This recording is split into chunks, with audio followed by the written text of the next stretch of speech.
We see tragedy every day, unfortunately, but this one hits different.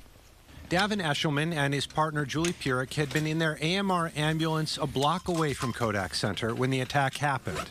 We'd rounded the corner to go westbound on Westridge Road, and it was there. All we saw was chaos.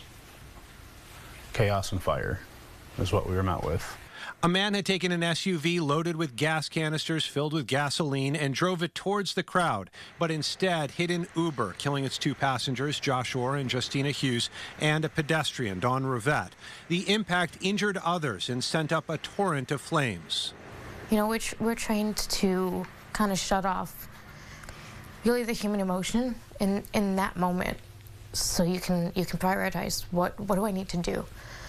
But seeing people laying there and seeing people that you want to help and just not being able to is one of the hardest things. And there's a guilt that kind of hangs over you. Should I have done differently? Could I have done more? The two split up, and Purick tended to someone on fire, putting herself directly next to a burning vehicle. I could feel the heat. I could feel myself burning. I could feel, you know, every breath was hot.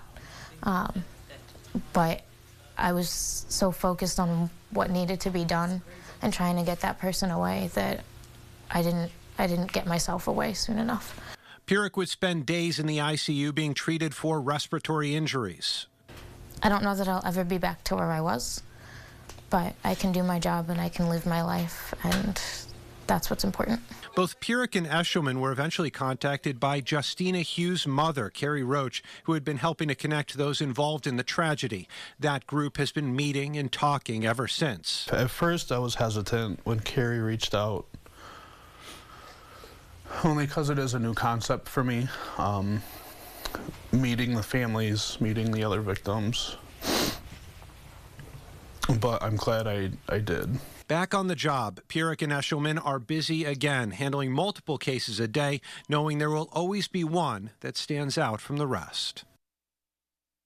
To see our full coverage 1 year after the Kodak Center attack, go to rochesterfirst.com, and when you get there, click on the Adam Interviews section.